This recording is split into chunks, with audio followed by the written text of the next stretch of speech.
You what's happening on the front page of the local dailies. As I earlier showed you, big war rocks Gachagua and Uhuru wings. That is DCP and Jubilee. And this has been necessitated by former President Uhuru Kenyatta's re-emergence last week during the SNDC of Jubilee Party. And now it's all about competing ambitions to control Mount Kenya and vendetta at play. The story also continues on the inner pages, but then disease leaves fish farmers with huge losses. A cage filled with dead tilapia.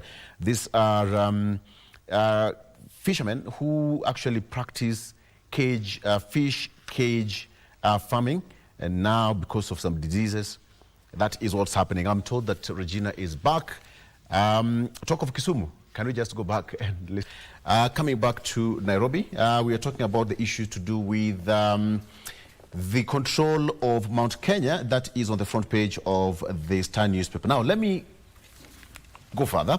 Inside IEBC's 10 billion shillings to plan to register 6.3 million new voters, the Independent Electoral and Boundaries Commission has unveiled a 9.6 billion shilling strategy to register at least 6.3 million new voters ahead of 2027 general election. That exercise kicked off on Monday.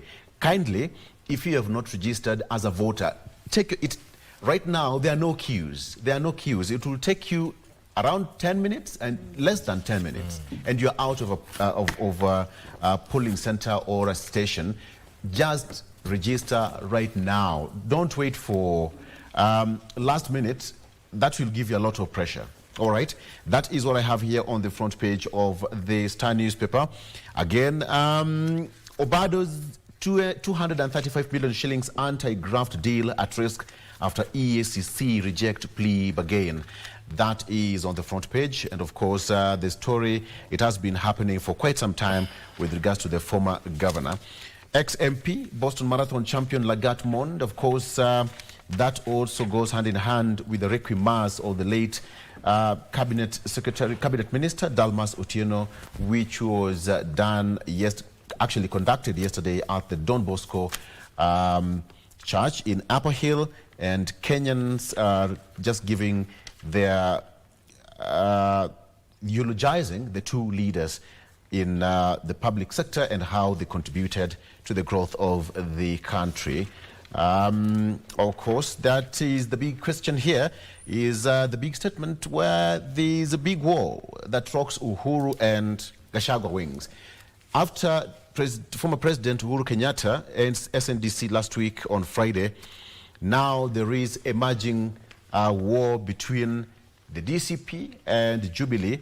Remember, Matiang'i, who is alleged and being fronted to be the flag bearer in the Jubilee Party, was at some point, had a dalliance with DCP. But then now that is somehow fading, with words along the corridor saying that former President Uhuru Kenyatta is fronting Gachagua to be, Matiang'i to be the flag bearer of the Jubilee Party. Now, according to the paper, it's now a case of bitter political row, which is now threatening to fracture the unified opposition, as well as triggering the struggle to select a presidential candidate for the 2027 general election. This is what I usually say, Vivian and Mike. Yeah. Choosing a presidential candidate in Kenya is always a boardroom affair. It's never a ballot affair. By the time all these heads will sit down and front a candidate to run in a particular ticket, it's always a rigorous process that requires boardroom affairs, late night meetings, strategy plans, think tanks. We have got international community also involved. Remember, Kenya sits so pretty in the eyes of other people. You know what I'm talking about? Yes. And so other countries will also have an interest. But democratically speaking, it's always a rigorous process to pick a running mate and a flag bearer in a general election, having in mind that the whole essence is to ouster the incumbent. That has always been the target. So it's going to be quite interesting moving forward, because now we have got so many formations going to start coming up. Yes. Coalitions. Friends are going to have coffee, all right? Friends are going to have tea. There are so many meetings that are going to be held moving forward. And it cannot just be more interesting. I mean, we like it. Vivian, talk of politics and the SGs on the front page. Yes, and let's get into that. That is what the Standard newspaper's front page is saying. Rabble-rouser SGs. Kenya's political parties are reeling from a new wave of indiscipline as secretaries general, once trusted to be the official voice of their movements, morph into political machineries.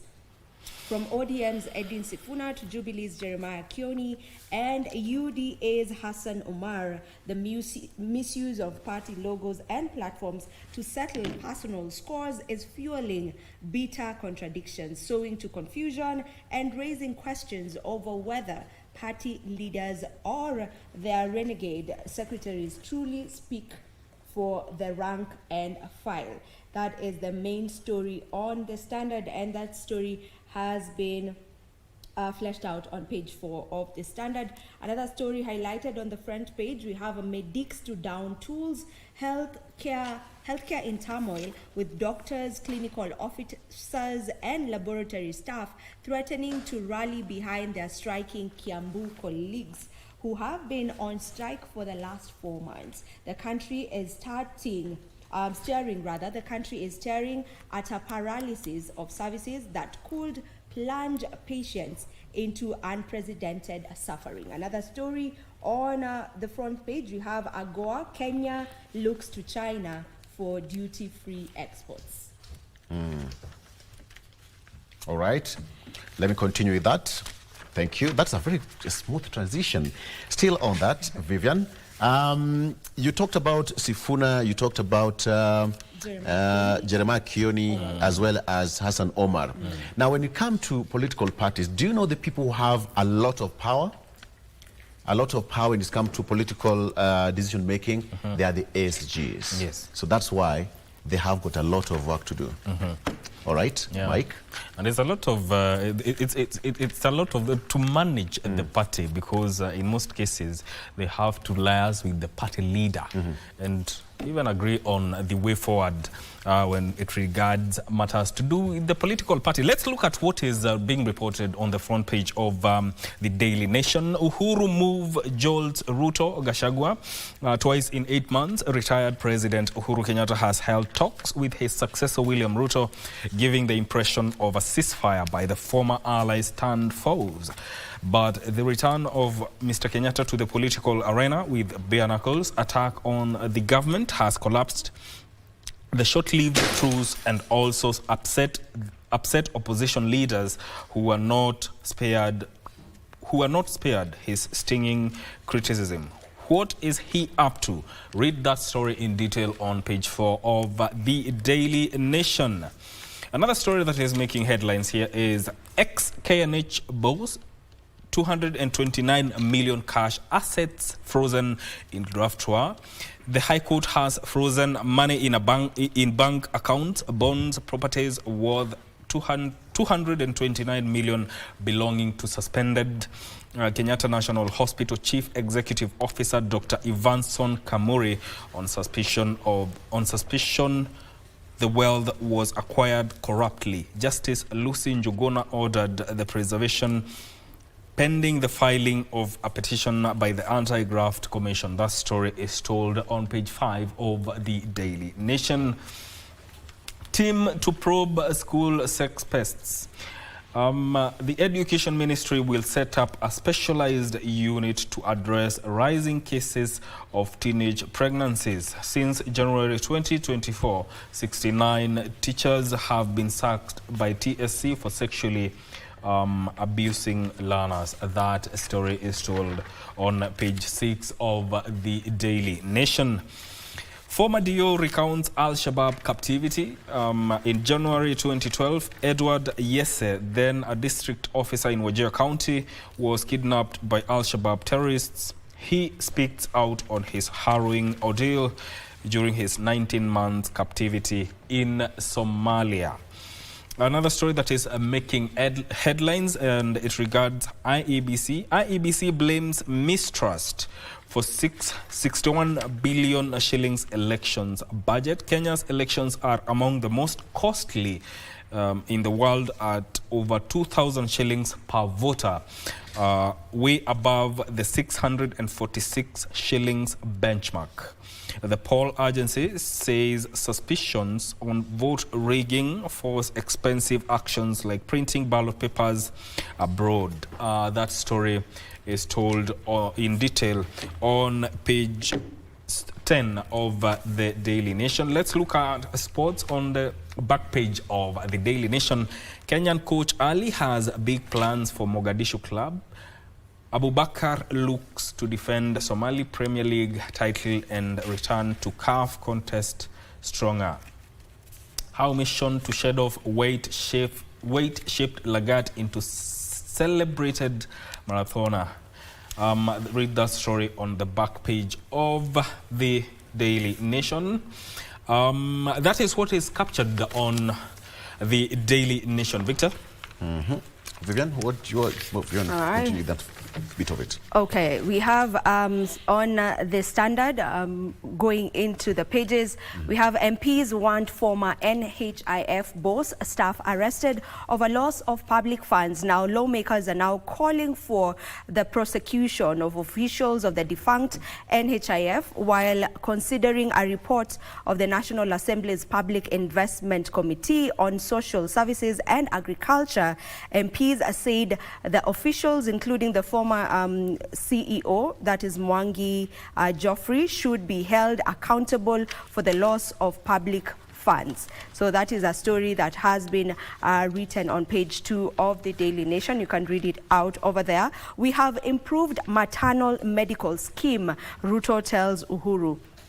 President William Ruto has told off his predecessor, Uhuru Kenyatta, over his recent remarks on Linda Mama program. Ruto yesterday said although Linda Mama was good, it has been replaced with a better Linda Jamii initiative. And they've quoted what the president said here, and he said, "What wrong have we done in replacing a good program with a better one? Linda Mama was only catering for the mother, while Linda Jamii will now cater for the whole family." This is what the president said while in Kajiado after commissioning the second phase of Uma University. Another story right here, and it is on Dalmas being